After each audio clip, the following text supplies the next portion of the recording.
I'm not, I like Pollock's work. But in the movie of Jackson Pollock, where she's screaming at him, I just want you to paint, you know? And that I think is, that part I think is true. Now, I should talk about my education because I have an ability to draw realistically. It doesn't mean, by the way, I would never say this anyway, but you have to paint from life. All that is bullshit. You can paint any way. If it comes out good, it's good, period. And that's really the final judgment, actually, of a work of art. But I was very good at drawing when I was quite young. And I did very realistic paintings. I did a lot of portraits. Actually, one of the people, when I was in high school, one of the people I painted was John Giorno, who became part of Andy Warhol's group, but he graduated, and I did a painting of him in high school. And I remember when I did the painting, it's really a good painting, I think, but I did the painting, I remember I was paid $45 for the painting. We had a big party, you know, from this, you know, all the people came over, we had a lot of food, it was fun. That's what I used to do. But then I went to art school. Now, this is what I think about it. And I'm a teacher.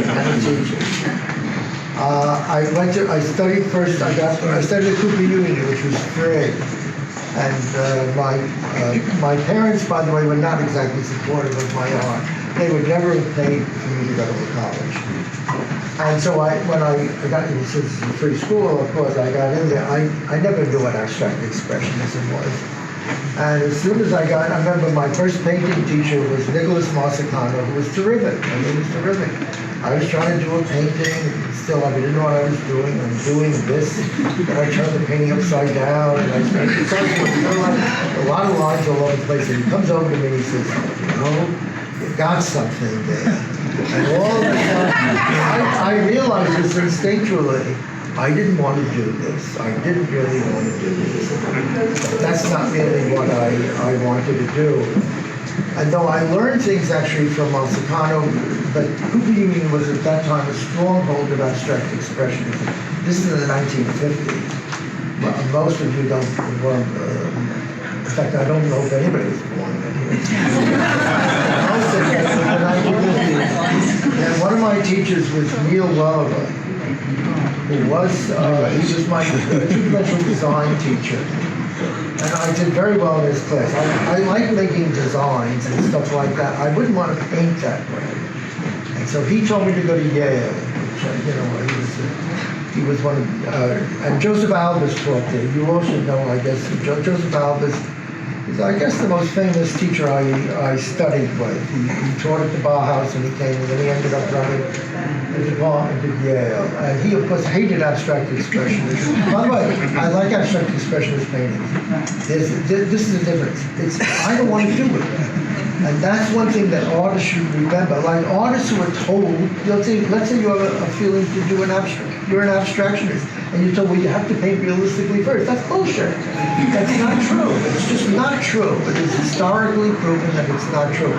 You know, you have to find yourself. Otherwise, there is no reason to be an artist. There is no reason to be an artist unless you do something that comes really, in a sense, from inside. And you cannot think of money. That's another thing which is absurd. You know, this is not exactly a money-making business. It's something that you really have to do in the sense that you know it. And then when I was studying, there was one teacher. I must say I did learn something from Morris Cantor. He was my second painting teacher. And if I was honest, I must admit, he showed me. He would. If I showed him paintings like this, he would throw me out of school. His class. He didn't like realism. And he didn't want me. I always wanted to paint the figure. Now that's another thing. I think this is essential. I mean, I have friends who are wonderful landscape painters. I don't think I could really spend a lot of energy on a landscape. It wouldn't excite me in a way. I love painting people. I love the way people look. This is not, and I notice, I think this, you see, by the way, I painted nudes in the past, but there are no nudes in this. A nude is not exactly a person. Put it this way. A nude is not a person. A nude is somebody without their clothes. And then a lot of artists are nudes, because, for erotic purposes or something like that. But people have faces. So I love looking at people, and I love people's faces, and I think people are beautiful from the time they're babies till the time they're 90, in their 90s.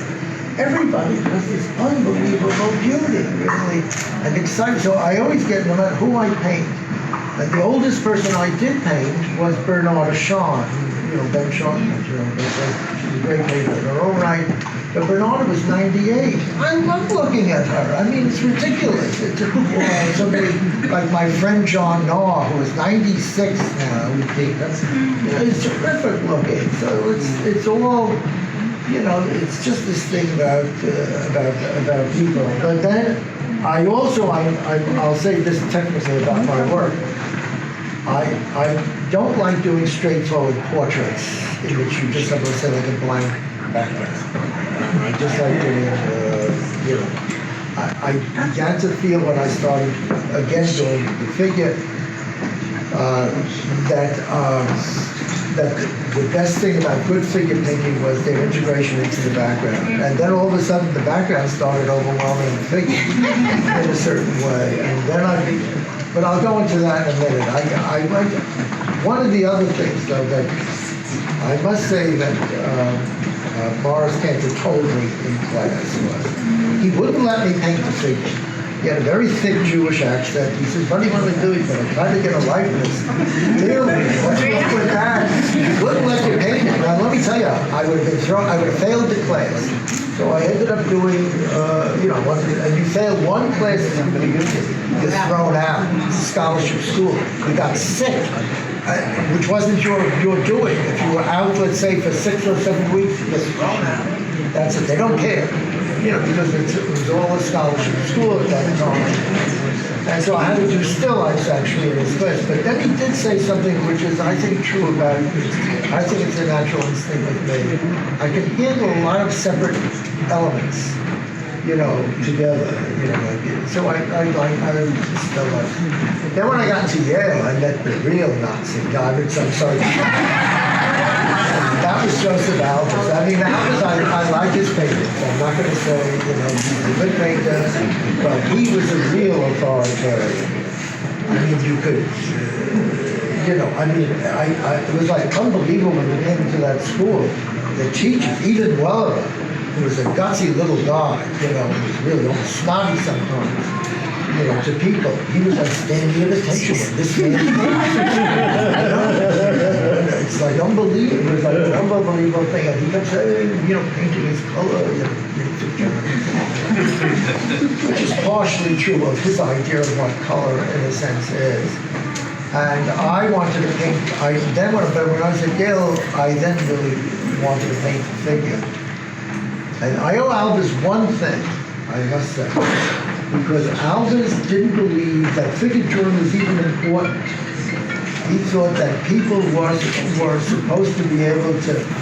Oh, Dolls, you want a chair? No, I'm not. You sure? Okay.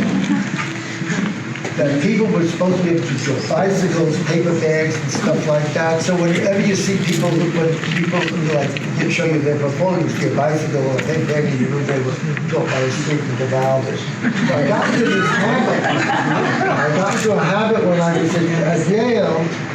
I lived very badly. I had hardly any money, but I got into the habit of simply inviting, people up to my apartment, and I'd give them the spaghetti noodle, and they'd close them. I had no money. I was going to pay. Now I pay $25 an hour. So that got me into the habit of painting, actually, and drawing. Started drawing in those days, and then doing, and then putting the drawing on the canvas and then figuring that out. Okay. Then actually, that was good. But after I got out of Yale, I had a Fulbright. I got a Fulbright. I didn't get a Fulbright for my paintings. I got a Fulbright actually for my woodcuts. I did woodcuts in those days. They were both figures and landscape actually. And I went to Paris. And I literally almost had, it was really hard, I must say. I really had almost what would be considered an aesthetic nervous breakdown when I was in Europe. I was learning a lot about abstract painting. And so I remember seeing a production in Paris of it was one of Wagner's opera. Oh no, it was Tosca. And I remember seeing that the background kept coming forward, because that's what abstract painting deals with, bringing up the background and not creating this. And I would sweat. And I tried to do a painting there, to finish a painting there. Oh, yeah. And so then, when I would try to finish a painting, and I couldn't finish any painting. I was not able to finish one painting in Paris. And then I wasn't interested in doing woodcuts anymore. I just used that to get the flow right. And then I just did drawings, a lot of drawings in black and white. And then when I came back from Europe, I had a lot of friends who were also rebellious, basically against against the teachings of both Albers and also the abstract expressionists in a way. Not entirely, I shouldn't say entirely. And we formed a gallery, a cooperative gallery in New York called the New York Six. It was on St. Mark's Place.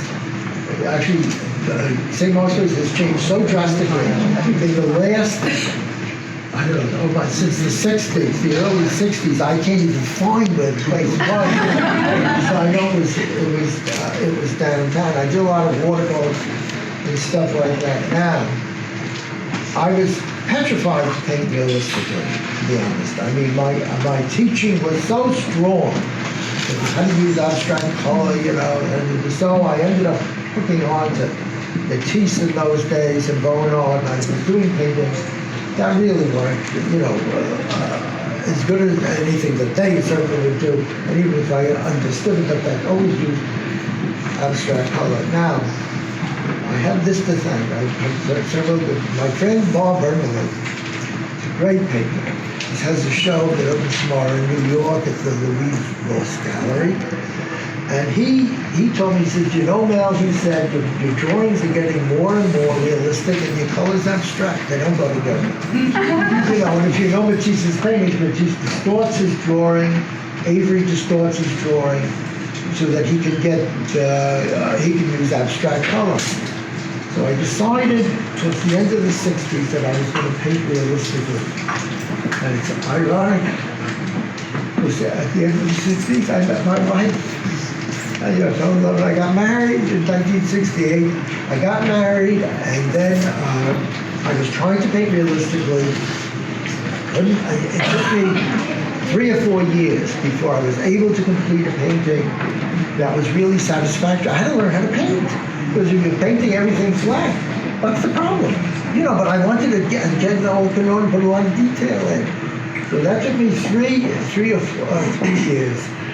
But then I got a job in Trenton. I got a job. It's very difficult now for artists to get teaching jobs. But in the 60s, they were coming out of the trees. All the art departments were expanding, and I got a part-time job at Queens College, teaching, what I teach in Queens, woodcut. I taught drawing at Columbia, and I taught an adult education class. But when I got married, I thought I should really, since I was a wife, I should support her. So I should get a full-time job. So I got one. I got this letter saying I should meet from Mercer County Community College, which I, of course, had never heard of, Trenton, which I hardly ever heard of. And I supposed to meet these 3 guys at a hotel in the American. I remember coming in, and there was Sam Willard was there. Some of my former students would remember Sam. He was the best chairman we ever had. He was unbelievably wonderful. But he hired me. I remember when I came in, he said, "Oh, you went to Cooper Union." I went to Cooper Union. You're in. You got the job. I showed them I could draw. They wanted somebody who could draw. No, there were other people there who could draw, but they were doing abstract paintings at the time. So finally, I got the job, and I must say this, thank God. I think my wife, and also, I should say this, living in Trenton, Now, I know there are some people. There is nothing to do in Trenton. Let me tell you, let's face it, there is, you know, New York, there are 5 million artists. You go to somebody's house one week, you look at their work, the next week they come to your house. You know, so and everybody has an opinion, you know, I mean, it's like insane. In Trenton, there's nothing to do, so, and my wife, let me do it. So all I could do was paint. So even though I had a full-time job, you know, and teaching at the community college, it's not just teaching. You know, the 4-year schools have it easy sometimes, even though the teachers complain. You have to do a lot of extra work. There's, you know, take care of students, all this other stuff, do things, extra things. I didn't mind doing it, but I painted a lot. I painted more. I painted a lot more. Wow. And so I was able to develop, actually, the way I eventually, my realism, which is what I wanted to do. Now, in the development of that type of painting, one of the things that I did in the beginning, I didn't know how to go about doing this.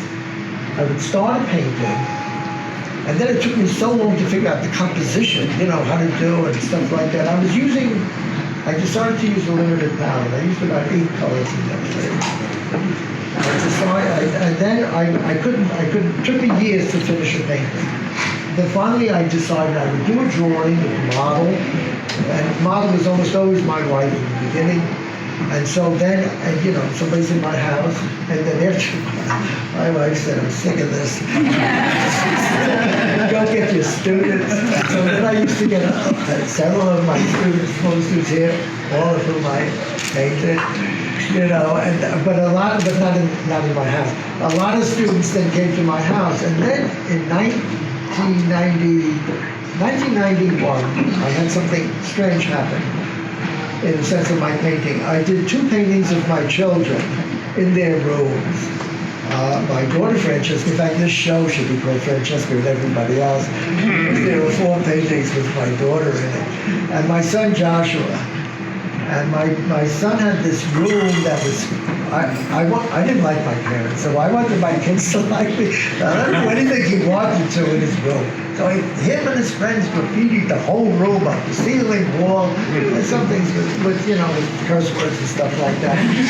My daughter likes strong female people, and so she ended up, there were posters all over the place. So I did their rooms, which I consider actually iconic paintings, and then all of a sudden I realized that the background told you something about that.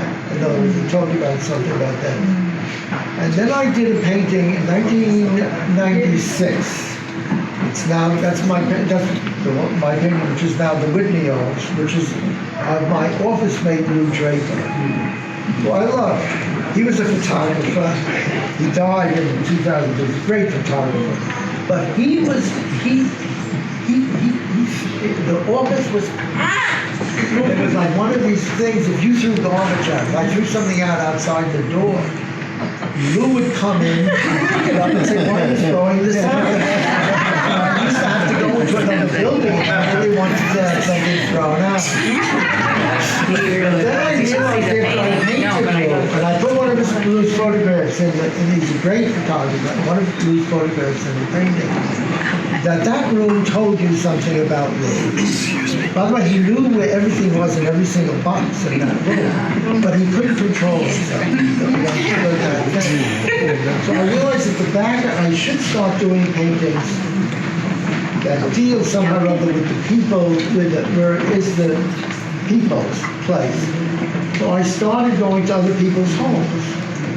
Several of you were here. I had keys to people's houses. If I was dishonest, I could really make a fortune.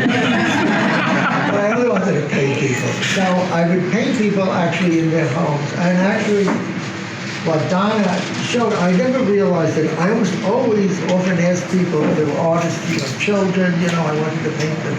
Because this is, I know how important this is.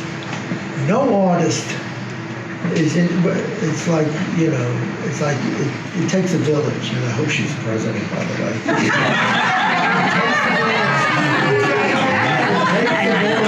It takes a village to, you know, to raise a child, and it takes, in a certain sense, a village to create an artist.